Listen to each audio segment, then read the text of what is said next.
नमस्कार, मी शनाया. अजित पवारांच्या अपघाती मृत्यूनंतर महाराष्ट्राच्या राजकारणात मोठी पोकळी निर्माण झाली. पण त्याहून मोठा प्रश्न उभा राहिलाय, तो म्हणजे अजितदादांनी स्थापन केलेल्या राष्ट्रवादी काँग्रेसचं पुढे काय होणार.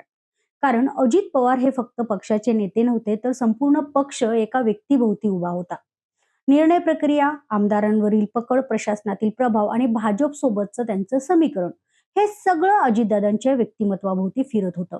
आणि त्यांच्या निधनानंतर अवघ्या 4 महिन्यांमध्ये पक्षात जे काही सुरू झाले ते पाहता राष्ट्रवादीची पुढची वाटचाल अत्यंत खडतर दिसू लागली आहे.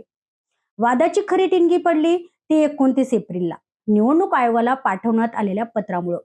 हे पत्र आयोगाच्या वेबसाईटवर सार्वजनिक झालं आणि पक्षात एकच खळबळ उडाली. कारण त्या पत्रात प्रफुल्ल पटेल यांचा राष्ट्रीय कार्याध्यक्ष म्हणून किंवा सुनील तटकरे यांचा सरचिटणीस म्हणून उल्लेखच नव्हता.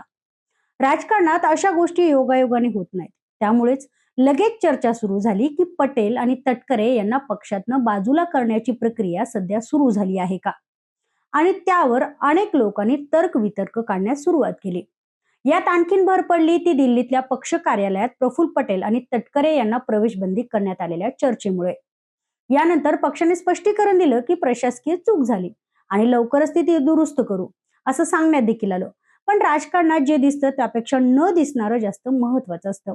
कारण 26 फेब्रुवारीला निवडणूक आयोगाला पाठवलेल्या पत्रात प्रफुल्ल पटेल, छगन भुजबळ, सुनील तटकरे, दिलीप वळसे पाटील अशा सर्व ज्येष्ठ नेत्यांची नावं होती. मग फक्त 2 महिन्यात ही नावं अचानक गायब कशी झाली. याचा अर्थ स्पष्ट होता की पक्षात मोठं शीतयुद्ध सुरू झालं आहे. एका बाजूला प्रफुल्ल पटेल आणि सुनील तटकरे यांच्यासारखे अनुभवी नेते, तर दुसऱ्या बाजूला सुनेत्रा पवार आणि पार्थ पवार यांचं नवीन नेतृत्व. विशेष म्हणजे अजित पवारांच्या निधनानंतर पक्षाच्या राष्ट्रीय अध्यक्षपदी सुनेत्रा पवार यांची निवड करण्यात आली. त्यानंतर उपमुख्यमंत्री पदाची शपथ देखील अत्यंत घाईघाईत पार पडली. त्यामुळे सुरुवातीपासूनच पक्षात सत्ता संघर्ष सुरू असल्याची चर्चा होती. आता या संघर्षामागे भाजपची भूमिका आहे का, हा मोठा प्रश्न उपस्थित होतो. कारण राष्ट्रवादी काँग्रेस अजित पवार गट हा महायुतीचा घटक पक्ष आहे आणि मुख्यमंत्री देवेंद्र फडणवीस यांनी स्वतः म्हटलं होतं की विलिनीकरणासारखा निर्णय घेण्याआधी भाजपशी चर्चा करावी लागणार आहे. म्हणजेच काय, तर राष्ट्रवादीच्या अंतर्गत निर्णय प्रक्रियेत देखील भाजपचा प्रभाव मोठा आहे हे अप्रत्यक्षपणे स्पष्ट झालं होतं. याच पार्श्वभूमीवर प्रफुल्ल पटेल आणि तटकरे यांची नावं पत्रातनं गायब होणं ही फक्त प्रशासकीय चूक नसून मोठी राजकीय खेळी असल्याचं बोललं जाऊ लागलं. कारण भाजपला राष्ट्रवादीवर पूर्ण नियंत्रण हवं आहे आणि त्यासाठी पक्षातील जुने स्वतंत्र निर्णय घेणारे नेते कमकुवत करणं आवश्यक आहे. प्रफुल्ल पटेल आणि तटकरे यांनी शरद पवारांच्या राष्ट्रवादीसोबत विलिनीकरणाला विरोध केला होता. विलिनीकरण कोणाचं आणि कोणामध्ये, असा सवाल तटकरे यांनी उघडपणे केला होता. म्हणजेच हे नेते अजून देखील स्वतंत्र भूमिका घेत होते आणि कदाचित हेच काही जणांना अडचणीचं वाटत होतं. दरम्यान पार्थ पवारांचं नाव हे पुण्यातील जमीन घोटाळ्याशी जोडलं गेल्यानंतर त्यांच्यावर दबाव वाढल्याचं बोललं जात आहे.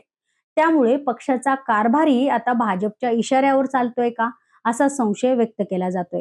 म्हणूनच प्रफुल्ल पटेल आणि तटकरे यांचं खच्चीकरण ही फक्त सुनेत्रा पवार किंवा पार्थ पवार यांची योजना नसून यामागे मोठी राजकीय शक्ती असल्याचं देखील बोललं जात आहे. पण या सगळ्या संघर्षात सर्वात मोठं नुकसान जे आहे ते कोणाचं होतंय, तर ते आहे पक्षाचं. आज परिस्थिती अशी आहे की अजित पवारांच्या पश्चात पक्षाचं अस्तित्वच जाणवत नाही.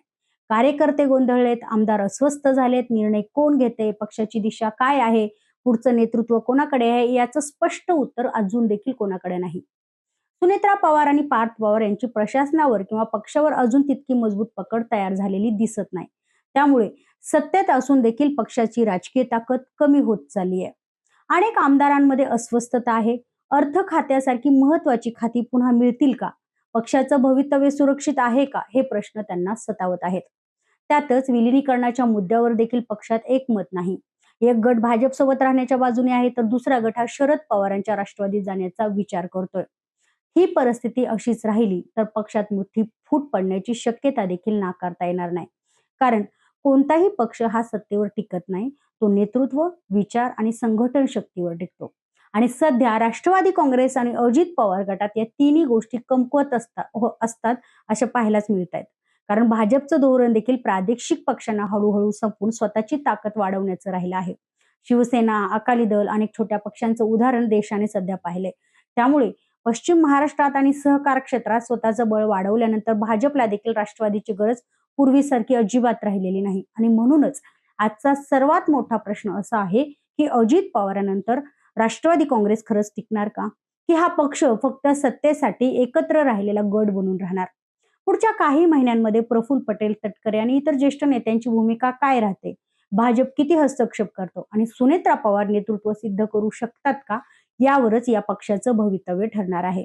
पण सध्याची परिस्थिती पाहिली तर एक गोष्ट मात्र स्पष्ट दिसते की अजित पवारांच्या पश्चात राष्ट्रवादी काँग्रेसमध्ये सुरू झालेला संघर्ष हा फक्त व्यक्तींचा संघर्ष नाही तर अस्तित्वाची लढाई बनली आहे.